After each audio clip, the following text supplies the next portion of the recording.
We have a long history of successful steel construction in this country and, in fact, the world. And one of the great successes is that under normal fire conditions, we don't have building collapse.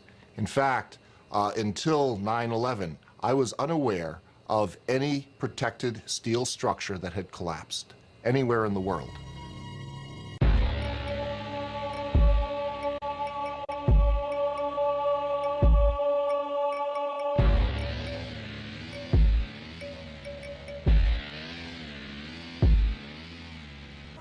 This night, we can only look back in sorrow at a world that has suddenly, perhaps irrevocably, been changed.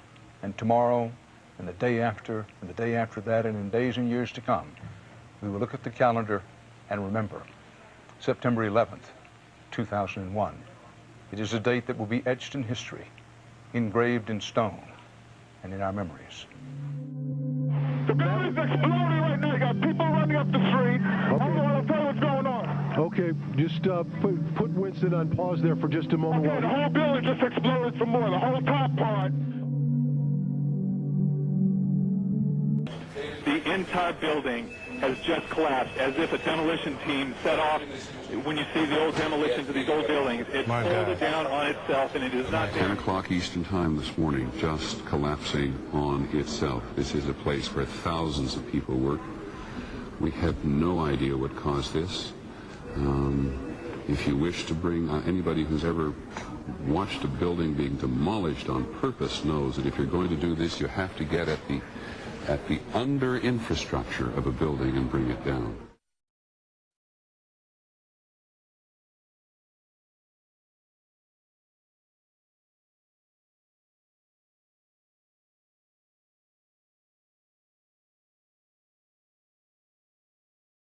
At 10:30, I tried to leave the building, but as soon as I got outside, I heard a second explosion and another rumble and more smoke and more dust. I ran inside the buildings, the chandeliers shook, and again, black smoke filled the air. Within another 5 minutes, we were covered again with more silt and more dust. And then a fire marshal came in and said we had to leave because if there was a third explosion, this building might not last. As we were getting our gear on and making our way to the stairway, there was a heavy-duty explosion. We get some of the people out, then there's those secondary explosions, and then the subsequent collapses. So I don't know how many people were in there. I know there was a lot of firefighters, a lot of public safety personnel were in there. New York's bravest never had a chance. We really never even got to that close to the building. An explosion blew and it knocked everybody over. Do you know if it was an explosion or if it was a building collapse? To me, it sounded like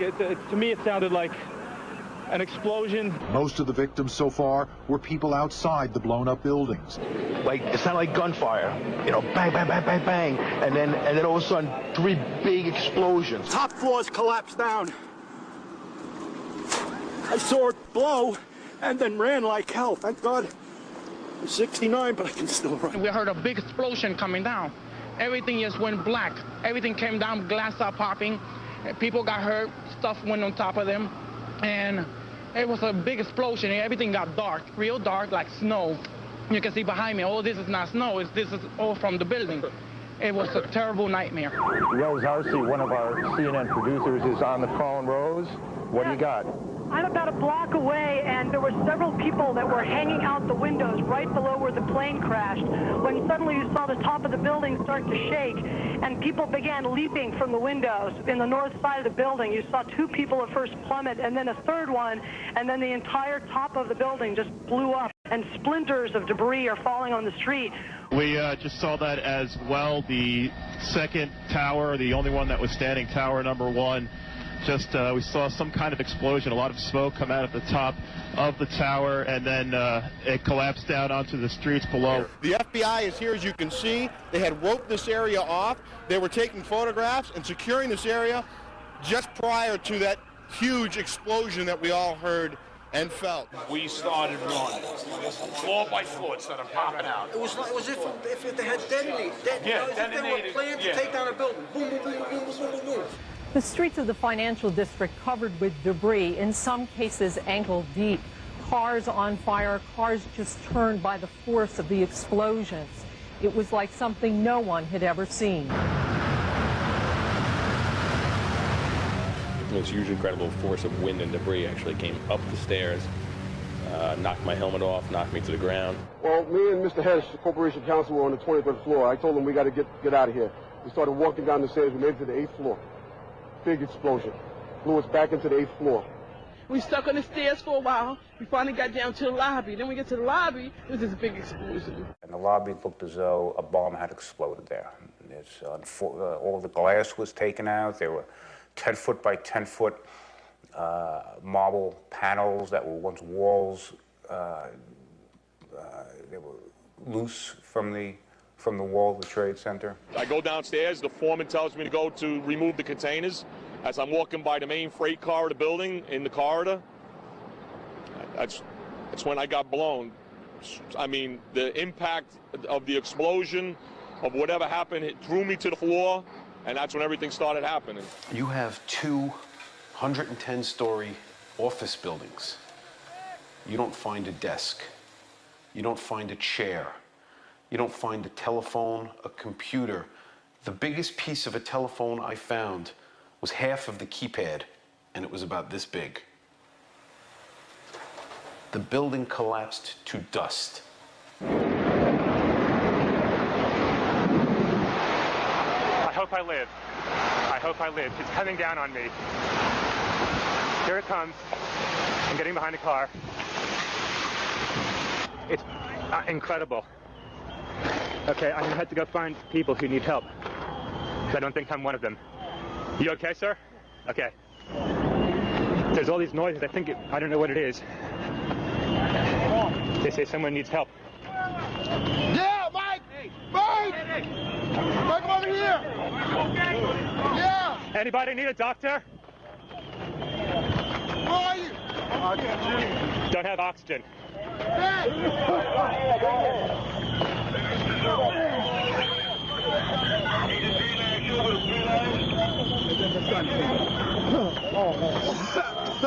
Hello, Doc. Hey, that guy needs some oxygen if someone can share it with him. 10-4. Thanks.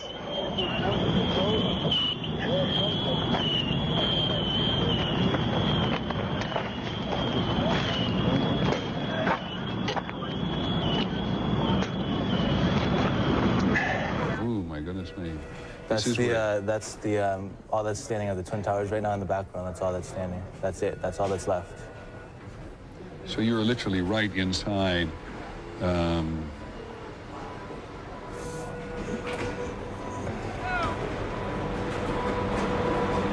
What time did you actually photograph? I don't even know. That was actually, I rode my motorcycle right up from there. That was about an hour ago, not even. It's absolutely. Look at that. That's all that's left. Do you know whether that's the South Tower or the North Tower? That's the South Tower. And you saw no sign of life in here whatsoever? No, I went all the way right there. Like, I don't know if they edited it out yet, but there's a big hole going down to the ground. There's nobody. But the firemen said, you know, that there's been a lot of people dead. Like, a lot of firemen died. Because there were firemen in the building at the time trying to help people evacuate from the building. Yeah. They said 200 people died. I thought the fireman I saw said 200 people died already. And this wall here, this is from part of the tower itself? Yeah, that's the South Tower, the lobby. And it's all the smoke and there's still fire going on in there right now. Are you walking across? Yeah, see, you're walking across, and that's your friend also with a photograph. And the building on the right that occasionally appears is a building adjacent? Yeah, and it's just gouged. Like, the parts of the Twin Tower just gouged out the building. See, that's the concourse below. That's going down like 20 feet or so. It's a bit hard to understand where things were or where are they now. Can you tell us, can you point out what is what in this maze of rubble and destruction? This was the South Tower. This was 104, 106 stories tall. This is what is left. Up there was the North Tower. And you look, and you see, and there's no concrete. There's very little concrete. All you see is aluminum and steel. What happened to the concrete? The concrete was pulverized. And I was down here Tuesday, and it was like you were on a foreign planet. All of Lower Manhattan, not just this site, from river to river, there was dust, powder, 2-3 inches thick. The concrete was just pulverized. And what's to explain, Governor, the smoke that still comes out of the fire? There's still fire down below. There is such an incredibly deep pile of rubble, and the tower goes down 5-6 stories underground, that there is still fire underneath, smoldering.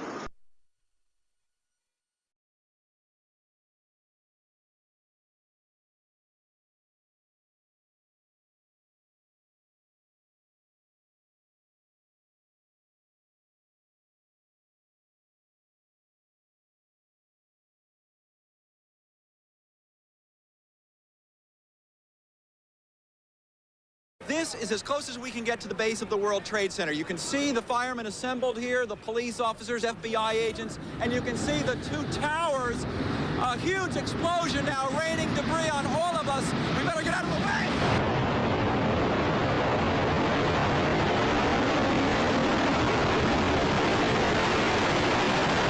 It's just been a huge explosion. We can see a billowing smoke rising. And I'll tell you that I can't see that second tower, but there was a cascade of sparks and fire, and now it looks almost like a mushroom cloud explosion, this huge billowing smoke in the second tower. This was the second of the two towers hit. And I cannot see behind that smoke, obviously, as you can either. The first tower in front has not changed. And we see this extraordinarily and frightening scene behind us of this second tower, now just encased in smoke. What is behind it, I cannot tell you. Oh, shit! No! Axel, get on down. What happened? The whole top of the building fell off, dude. Holy shit, dude! Man, did you get... Yes, I have. Yo, the building fell apart, dude. What? Where is it? Holy shit! Holy fucking shit! Look at all the streets! Oh my God, dude, there's so many dead people, man. From Chopper 2 as he takes these pictures. Jim? Yes, I am here, Michael. Jim, tell us what's happening out there. Oh my We just witnessed some kind of secondary follow-up explosion on the World Trade Center #2, the one secondary. Second building that was hit by the plane has just completely collapsed. The entire building has just collapsed, as if a demolition team set off. When you see the old demolitions of these old buildings, it pulled it down on itself, and it is not there anymore. That should be it. It Thanks very much. Completely collapsed. The whole side has collapsed? The whole building has collapsed. The whole building has collapsed? The building has collapsed. Appearing to fall away from the rest of the building. Can we go to the tape now? Here we go, right here. This is, I mean, when you look at it, the building has collapsed. That tower just came down.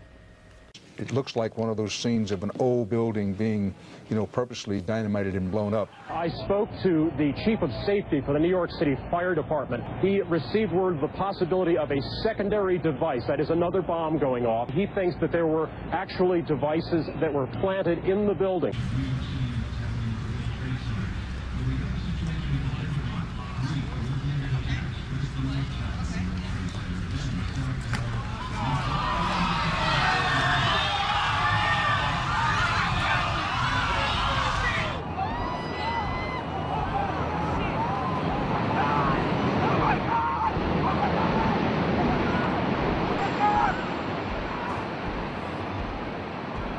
I was making my way to the foot of the World Trade Center. Suddenly, while talking to an officer who was questioning me about my press credentials, we heard a very loud blast, an explosion. We looked up, and the building literally began to collapse.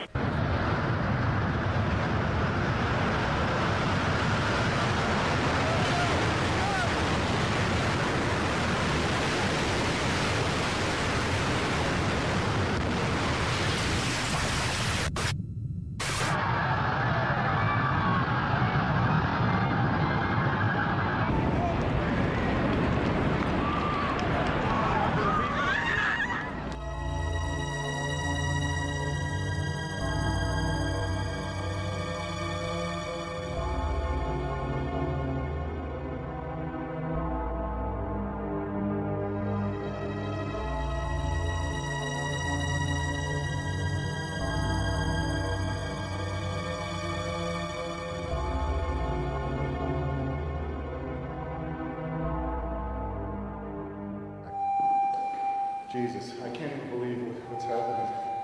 It's unreal. This is a fucking sick movie. You know? I gotta get out there again and just look for a few more people. This is unbelievable. Look at this, it's nighttime. Oh my, are you outside now? Hey, Flo, anybody out here?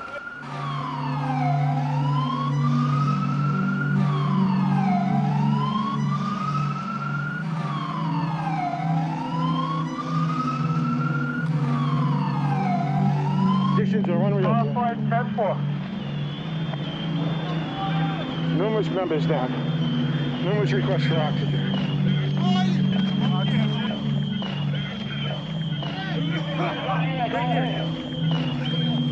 Special thanks to the Rig of 235 who provided shelter right after the collapse in the dust storm.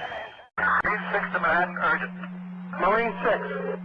Tower 2 has had a major explosion and what appears to be a complete collapse surrounding the entire area. And we've got numerous people covered with dust from this secondary explosion.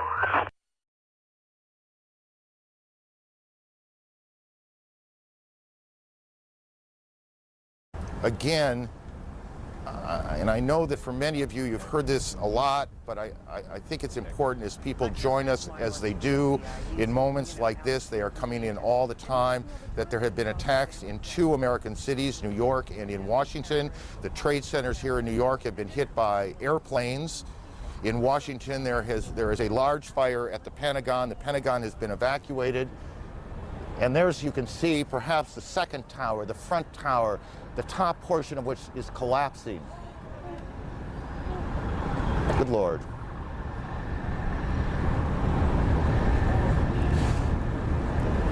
There are no words. You can see large pieces of the building falling. You can see the smoke rising. You can see a portion of the side of the building now just being covered on the right side as I look at it, covered in smoke. This is just a horrific scene and a horrific moment.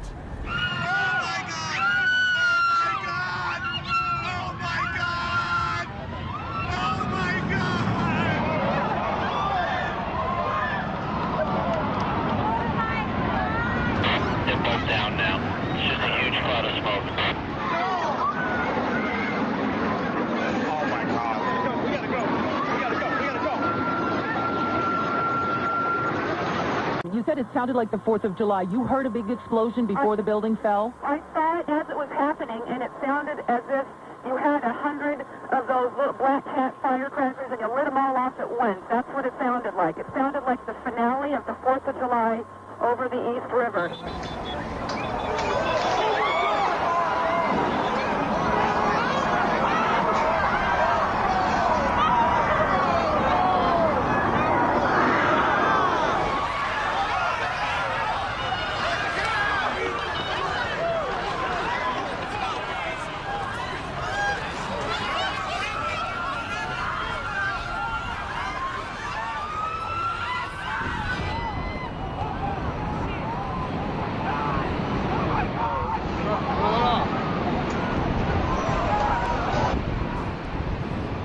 There it went, Brian. That was it. That was the second one. That was number 2. They just fucking leveled it. John, just seconds ago there was a huge explosion, and it appears right now the second World Trade Tower has just collapsed. The debris and the smoke is so thick where I am that, again, you cannot see the World Trade Center, even though we're just a few blocks away. But it appears the entire building has collapsed. People are literally running, and right now there's nothing here but shock on the streets of Lower Manhattan. John? Here it is.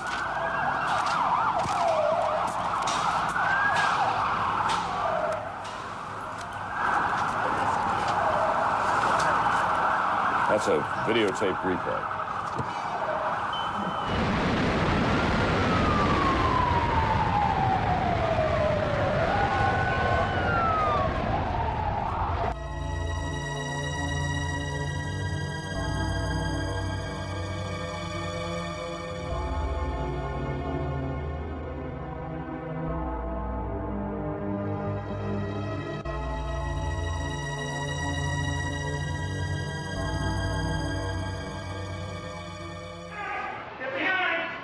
Oh my God, thank you, thank you, thank you. Oh my God. Watch the debris come down the street. Don't open the door. You're right. Oh my God, you saved my life.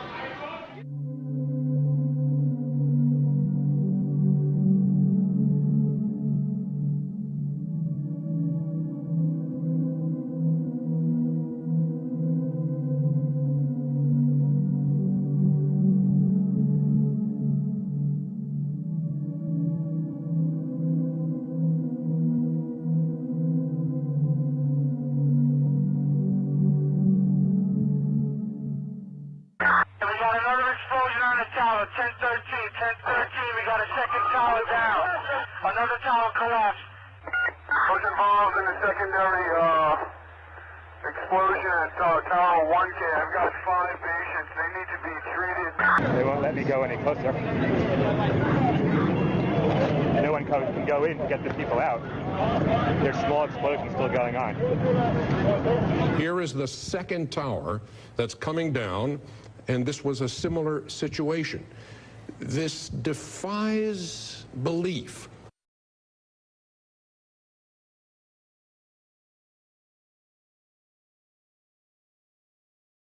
And what you're seeing are high shots. Now, here we're going to show you a videotape of the collapse itself. Describe that. Now we go to videotape the collapse of this building.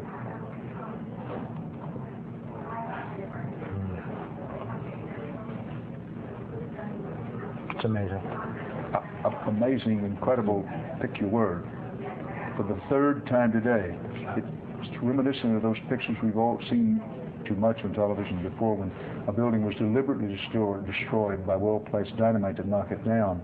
Let's we just stay with this photograph for this graphic for just a second. Well, no, there's number 7 coming down.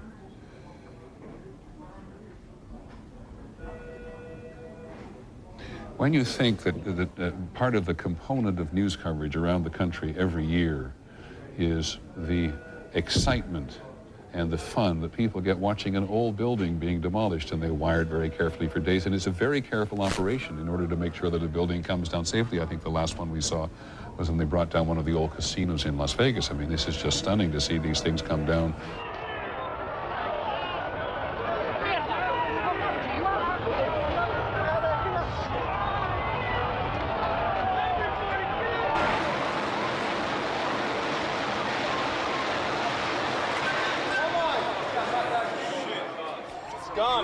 Then suddenly 7 went down. The crowd started running north again, trying to escape the dust cloud and the falling debris. Among them was Daryl. He was a worker trying to help with the injured.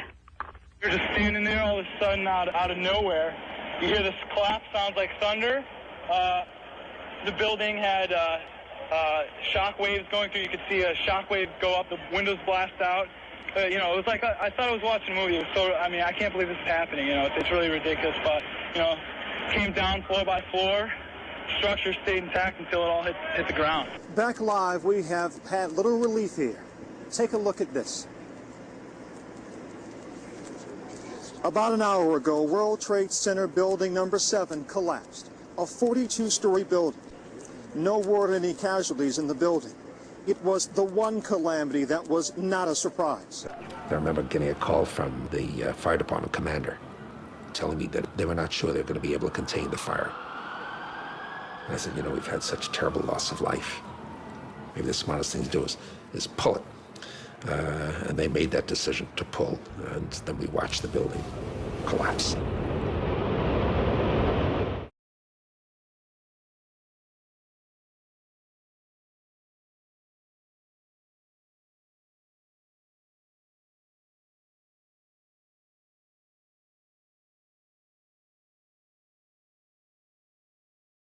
Stunning statements from a BYU professor tonight regarding 9/11. He thinks planes alone did not bring down the World Trade Center towers. Both towers collapsed in place after terrorist attacks, and later that day, World Trade number 7, which was never hit by a plane, fell in less than 7 seconds. Brian Malahy spoke to the professor today and joins us from the roof of the Wells Fargo Center. A crazy theory, Brian, or any validity to this?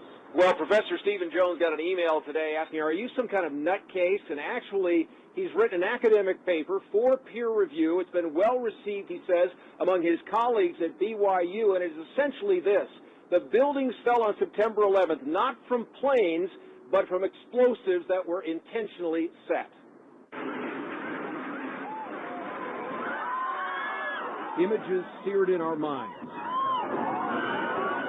We saw the planes hit, the explosions and fire, so hot, Fortress Towers could not stand. Stephen Jones says, not so fast. They're sticking with this one hypothesis. It's almost they have blinders on. It's got to be fires and damage. Jones is a 20-year physics professor at BYU who's penned an academic paper raising another hypothesis. Explosives pre-positioned in the buildings. Notice how it's straight down. Especially intriguing to Jones, World Trade Center number 7, damaged and ablaze from tower debris, but never hit by a plane. Symmetrically now, it doesn't topple over as you might expect from what we call the second law of thermodynamics. It comes straight down. This is the goal of pre-positioned explosives in a controlled demolition. If explosives detonated like these, if they did, it begs the question, who set the explosives? Sure. And I try not to go there too much because we have to answer the first question first, the scientific issue first. We need to consider all options for the collapse of these buildings. Let the chips fall where they may. Jones says that models conducted in tests since 9/11 have not been able to duplicate what happened to the buildings. He is not saying that this is a proven theory. He says, in fact, that it's a hypothesis, but he wants a fresh, new, independent investigation. Mark, back to you. Definitely something to think about, though, Brian. Yeah, all right. sure is. Thanks a lot. The collapses of the Twin Towers and building number 7 had to have been examples of controlled demolition, brought about by thousands of explosives placed throughout each of the buildings. No foreign terrorists could have obtained the kind of access to the buildings this would have required. One reason for concluding that the 3 buildings were brought down by explosive is the very fact that they did collapse. High-rise steel frame buildings have never, before or after 9/11, been caused to collapse by fire. Even when, as in the Philadelphia fire of 1999 and the Madrid fire of February of this year, the fires were much larger, much hotter, and much longer lasting than any of the fires in the World Trade Center. The second reason is the specific nature of the collapses, each feature of which points to explosives. For example, the buildings collapsed straight down and at virtually free fall speed, as in controlled demolitions. And then the rubble smoldered for months afterwards. With regard to the Twin Towers in particular, many people in the building said that they felt or heard explosions. Virtually all the concrete of these enormous structures was pulverized into very fine dust. This was the South Tower. This was 104, 106 stories tall. This is what is left. Up there was the North Tower. And you look, and you see, and there's no concrete. There's very little concrete. All you see is aluminum and steel. What happened to the concrete? The concrete was pulverized. And I was down here Tuesday, and it was like you're on a foreign planet. All of Lower Manhattan, not just this site, from river to river, there was dust powder 2-3 inches thick. The concrete was just pulverized. Try this. Get a piece of concrete and drop it a little over 1,000 feet and see if it pulverizes into very fine dust. It won't happen. Much of this dust, along with steel and aluminum, was blown out horizontally from the buildings several hundred feet. Most of the steel beams and columns came down in sections about 30 feet long, conveniently ready to be loaded onto trucks. And pools of molten steel were found beneath the rubble. This is how it's been since day one. Oh, it's unbelievable. And this is 6 weeks later, almost 6 weeks later. And as we get closer to the center of this, it gets hotter and hotter. It's probably 1,500 degrees. We've had some small windows into what we thought was the core at some point, and it looked like an oven, you know? It was just roaring inside. And it was just a bright, reddish orange color. See that stuff he's pulling out? What was that, Chief? We're gonna hold off on the water. See the stuff he's pulling out? Yeah. It's red hot. If we hit it too much steam, you won't be able to see what he's doing. Great. These and even more effects point to the existence of very powerful, precisely placed explosives. A third thing supporting the theory of controlled demolitions is evidence of a deliberate cover-up.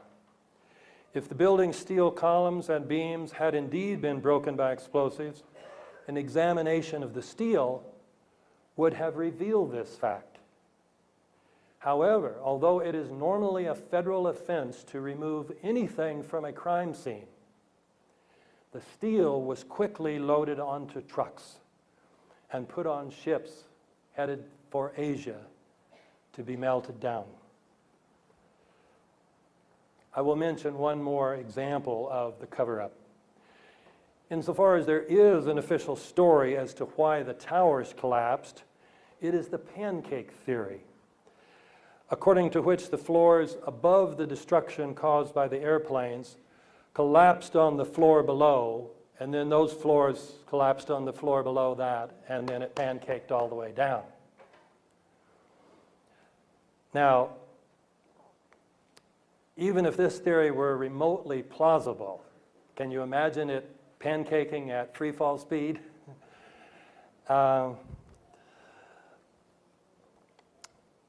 The other problem is what happened to the 47 massive steel columns that constituted the core of each of these twin towers. They were the weight-bearing structures of each tower. Those 47, even if the pancake theory were true, those 47 steel beams should have been sticking up at least several hundred feet into the air, just like the old phonographs, where sometimes the 78 records would collapse, but the spindle's still sticking up in the air. You should have had 47 spindles still sticking up in the air. Well, what did the 9/11 Commission report do about that problem? It avoided the problem incredibly by simply denying the existence of these columns, even though those columns, I'm not making this up. These columns were the unique feature of these towers when they were first built. So the Commission report, after saying falsely that most of the weight of each tower was borne by the steel columns in its exterior walls, this supposedly authoritative report said the interior core of the buildings was a hollow steel shaft in which elevators and stairwells were grouped. Such a desperate lie is a sure sign of a cover-up. In any case, when we look at all these features of the collapses, the idea that they could have been caused by the impact of the airplanes plus the resulting fires is ridiculous. This is even clearer with regard to building number 7, which wasn't hit by any airplane, and yet it came down about 5:30 that afternoon. Its collapse remains so impossible to explain, except as controlled demolition, that the 9/11 Commission report did not even mention it, as if the collapse of a 47-story building was not worthy of comment. And it only had fires on floors number 7 and 12 of 47 stories.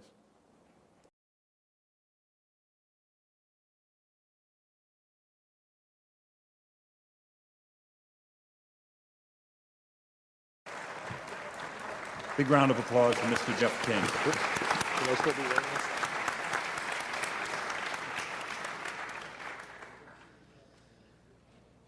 Okay. I studied physics at MIT. I did electrical engineering for about 8 years. I've had quite a bit of practical engineering experience. When I first saw the collapses, I was absolutely convinced that they were not spontaneous. One of the first things that I did was to speak with one of my patients, who is a retired Army Corps of Engineers fellow who's done a lot of demolition and construction. Showed him some of the public source videos that are available of it, and he immediately pointed out that there were squibs, which represent little puffs of smoke essentially coming out of the buildings initially, which were clearly a sign of controlled demolition. He had no opinions beyond that, but he said without doubt that it was a controlled demolition. That sort of set me on the path of continuing to examine it and trying to gather as much evidence as I could. And the question I pose, what don't we know and why don't we know it, is sort of addressing the fact that at this point we still do not really have a meaningful explanation for what happened to the buildings. We have had several studies at this point, which I will go into, as to trying to determine a plausible scenario for the collapse.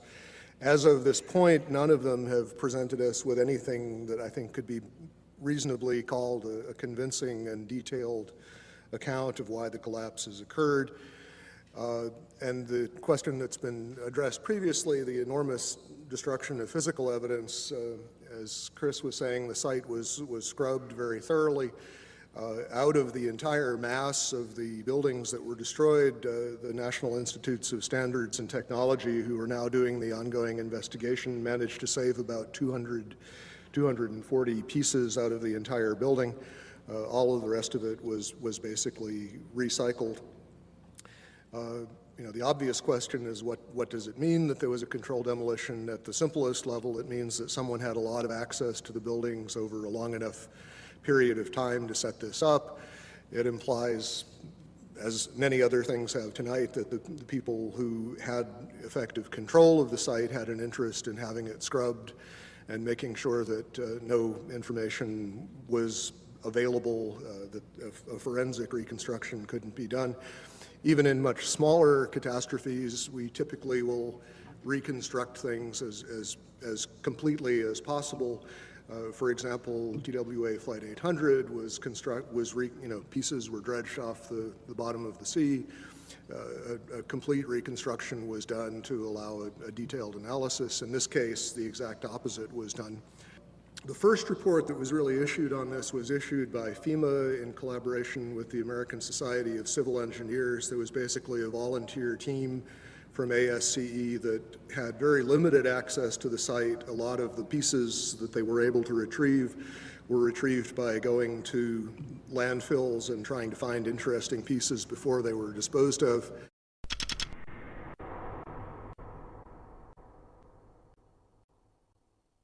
The initial FEMA report basically acknowledged that the kerosene would have burned off very quickly.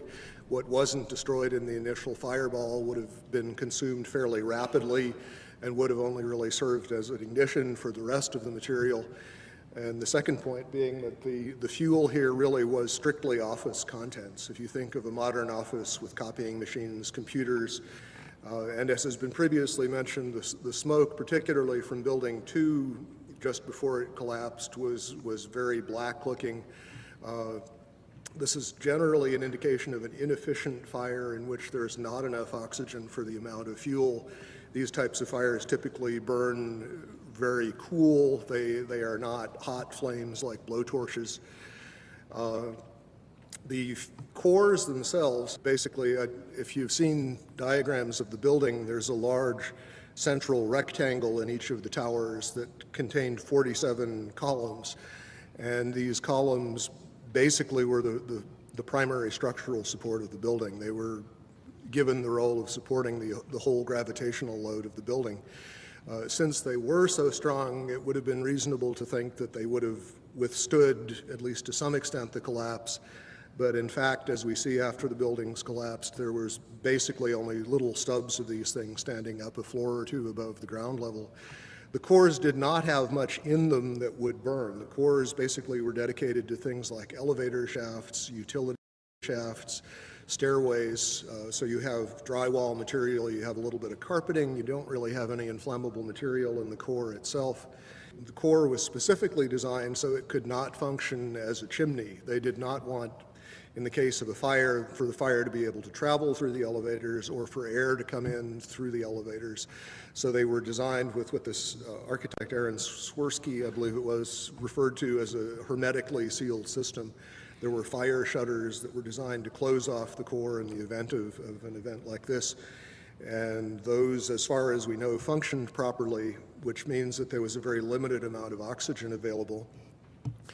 Okay, as far as the issue of what failed and how, some of the initial suggestions, and these showed up in the NOVA documentary, which is a good example of what I like to call proof by computer animation.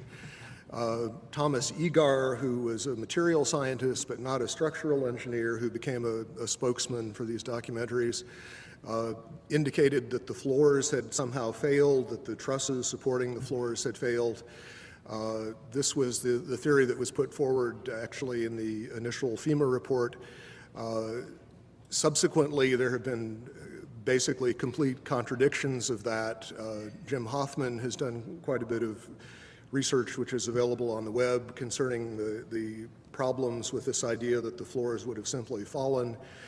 There was a study done by Weidlinger Associates. The chief engineer there was Mathis Levy, who's a very well-known authority on building collapses. He specifically disavowed the idea of pancaking or collapsing of the floors. And the most recent official report we have on this, which is from National Institutes of Standards and Technology, NIST, rejected the idea that floor collapse was part of it. And so as a result, we have basically no sequential model at this point. What NIST has suggested is that there was some kind of simultaneous collapse of the cores, but they have not attempted to give any kind of modeling as to whether those cores could have in fact been destroyed by the fires in the way that they claim. Unfortunately, the material that would have allowed a detailed fire analysis, the actual physical evidence, is all gone. One of the most significant things to my thinking that indicates that this could not have been the sort of collapse that we are told it was is the presence of the dust clouds. And as you've seen in the pictures, and I'm sure all of us have seen probably more than we would like, there were very, very large clouds of very thick dust that enveloped the area, that crossed the river, that made it almost all the way to New Jersey from the pictures that I've seen. This type of flow is something that we are familiar with in physics. It occurs in only two situations that we know of naturally. One is in volcanic eruptions where a large amount of material is suddenly exploded into the air and basically forms small particles. The other situation is something called turbidity currents. These occur along the edges of the continental shelves where mud or sediment will slump, become suspended in water. And the common thread is that you have large amounts of a dense material that is suspended very quickly in a fluid, thereby creating another denser fluid, which is in effect the dust cloud. And that fluid can achieve considerable velocities. The problem with creating this sort of slurry of fine particles is that there really is no mechanism that has been proposed. We have concrete floors with carpeting or flooring over them. We have furniture. We have floors basically that are coming together in a collapse, but the concrete is basically protected under these layers. Early in the collapse, in the very first moments, we see these thick clouds being ejected at very high speed. They're clearly dense because they flow downward and become part of this large overall pyroclastic flow. What we're basically being told is that the concrete sort of jumped up into midair, exploded itself, and then was ejected as the floors came together. Not a very plausible mechanism, but I have yet to hear of anything else proposed to explain it. From quite a few people on the scene, we've been told that the powder represented most of the concrete, that the amount of intact macroscopic chunks of concrete on the scene were negligible, that basically everything was reduced to powder. And incidentally, we also know that other things besides concrete were reduced to powder. We know that contents of computers, exotic metals from computer chips, these sorts of things were also identified in the dust and in very small particles, generally on the order of less than 100 microns in diameter. So we have a real issue of mechanism as far as what in the process of this collapse could cause so many things to be pulverized so finely. For the towers to collapse the way we saw them collapse basically implies that the columns simply collapsed into themselves. They telescoped straight down. Steel keeps a lot of its structural integrity, even when heated. Until you begin to approach the melting point, you don't really see a catastrophic loss of strength, and this is what we're talking about. We're talking about basically vertical box columns collapsing into themselves, which implies a complete loss of mechanical strength. And as far as the initial impacts, this recent NIST study made an interesting point about World Trade Centers 2. The film analysis showed that it oscillated for about 4 minutes after it was struck by the airplane, and the oscillation rate was identical to what would be expected for the intact tower. Trade Center towers and most modern buildings are heavily redundant in the sense that the load bearing can be shifted to other members if some of them fail, and we saw that happen in this case. Stresses do redistribute, but absent further weakening of the structural members, that distribution is limited. It happens, the structure restabilizes, and unless there's significant further damage, it doesn't progress to a total collapse. World Trade 1 began collapsing from the very top after an hour and 40 minutes. It's very hard to imagine office contents progressively heating up hotter and hotter over that period of time. And for a building to collapse from the very top, which is the least heavily loaded, is also very odd, to say the least.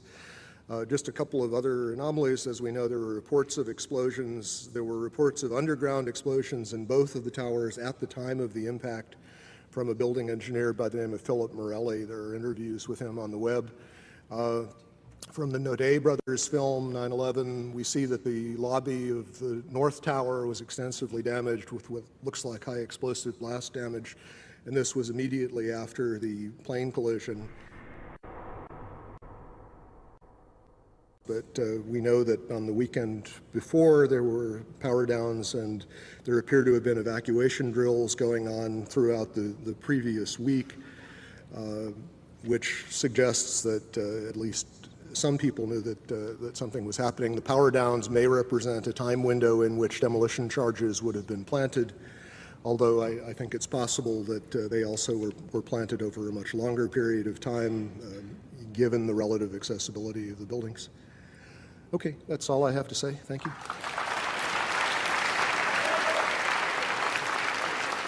Thank you, Jeff King. Thank you very, very much.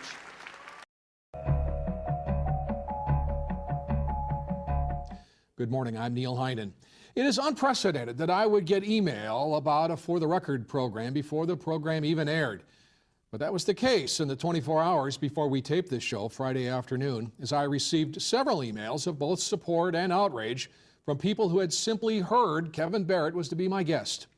Such is the passion generated by Mr. Barrett's views on the events of September 11th, 2001. The most recent event of which I'm aware is the resolution signed by 61 state legislators calling for the UW to fire Mr. Barrett. Kevin Barrett is my guest this morning. Mr. Barrett, thank you very much for joining me. Well, it's good to be with you, Neil. My question is, shouldn't it be simple enough to provide the evidence that would support the claims of the government? I mean, there should be plenty of physical evidence, shouldn't there? Well, it depends which claims you're talking about. Personally, I think that the real core of the whole 9/11 question is the issue of whether the 3 World Trade Center buildings were demolished with explosives or whether they fell down for some other reason, such as being damaged by plane crashes or fires.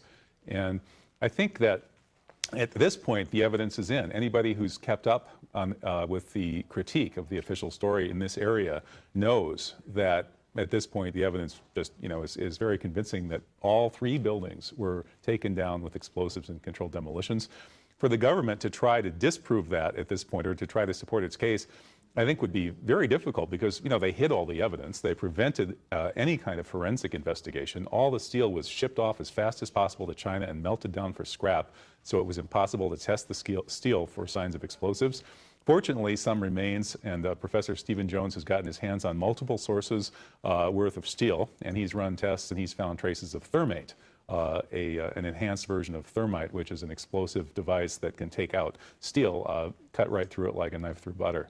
I think that at this point, no rational person who looks at the evidence can argue against the proposition that the 3 World Trade Center buildings, the Twin Towers and WTC-7 especially, were taken down in controlled demolitions. That, I think, is by now proven beyond a reasonable doubt, as David Griffin has said, and as everybody's looked into it, I think, from a fair-minded perspective, agrees.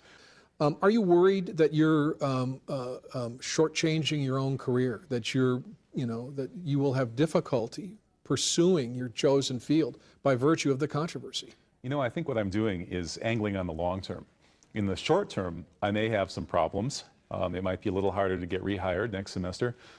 Maybe not, though. I think a lot sooner than most people realize 9/11 is going to blow wide open. The official report doesn't stand up to scrutiny. It's very simple. Any trained academic, anybody with any critical thinking skills at all, can read the official report and read David Ray Griffin's refutation, and the report just falls to shreds. Now, anybody who's willing to live with that report as the official record of the most important event of our century has no business calling themselves an intellectual or a teacher or anything. I mean, it's that obvious.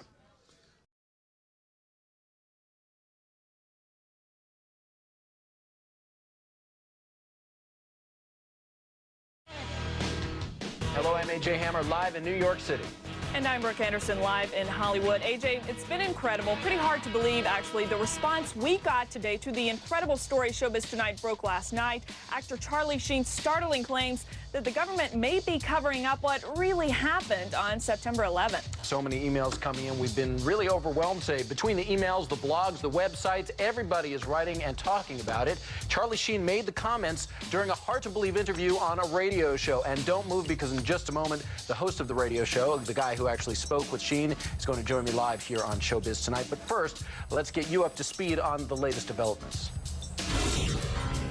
The more you look at stuff, especially specific incidents, specific events in or around the fateful day, it just raises a lot of questions. The questions Charlie Sheen is raising about the 9/11 attacks are raising a lot of eyebrows. Our email inbox immediately started to overflow, and the coverage on Showbiz Tonight is getting a lot of attention. The website 9/11 Blogger calls Showbiz Tonight's coverage, quote, the first time a major news station has covered 9/11 questions in any reasonable format. It all started with a radio interview Sheen gave to GCN radio network host Alex Jones, a cult hero of sorts to 9/11 conspiracy theorists. Well, during the interview, Sheen made clear that he backs Jones' views. We're not the conspiracy theorists on this particular issue. It seems to me like, 19 amateurs with box cutters taking over 4 commercial airliners and hitting 75% of their targets. That feels like a conspiracy theory. Sheen also made another shocking suggestion that we may not know the full story about the collapse of the World Trade Center. I have a hard time believing that a fireball traveled down the elevator over 1,100 feet and still had the explosive energy to destroy the lobby like it was described. I said, hey, call me insane, but did it sort of look like those buildings came down in a controlled demolition? When I was your age, I could only dream about my parents splitting up. As the star of the hit sitcom 2.5 Men, Sheen is seen weekly by about 10 million people, and many of them may end up paying attention to his controversial comments on 9/11.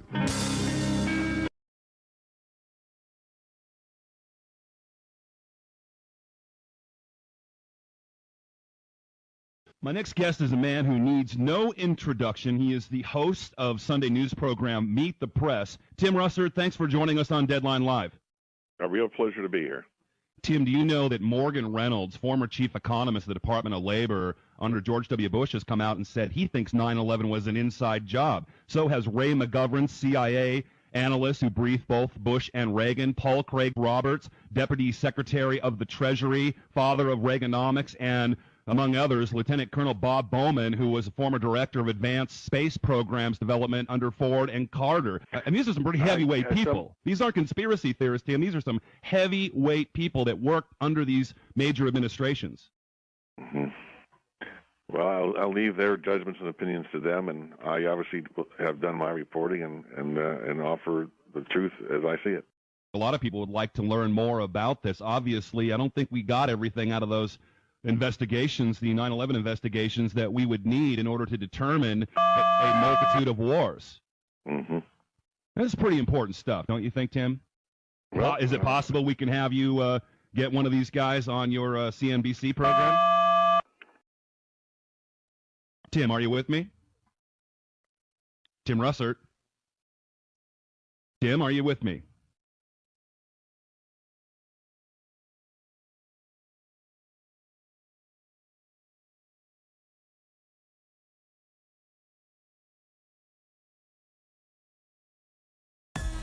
We just witnessed some kind of secondary follow-up explosion on the World Trade Center #2, the wall. Secondary. There was another major explosion. The building itself, literally the top of it came down, sending smoke and debris everywhere. Just seconds ago, there was a huge explosion, and it appears right now the second World Trade Tower has just collapsed. There were 2 or 3 similar huge explosions, and the building literally shook. You literally shook at the base of this building. We understand now there has been a secondary explosion on Tower 2. What happened was I was down in the basement.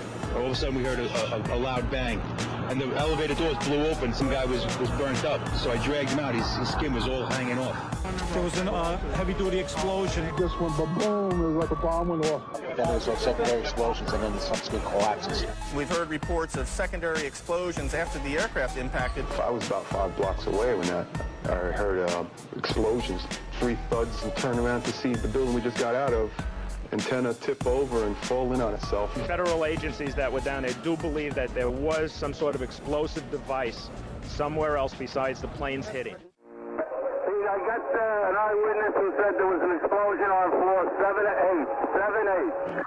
And we got another explosion on the tower, 1013, 1013. Tower 2 has had a major explosion and what appears to be a complete collapse surrounding the entire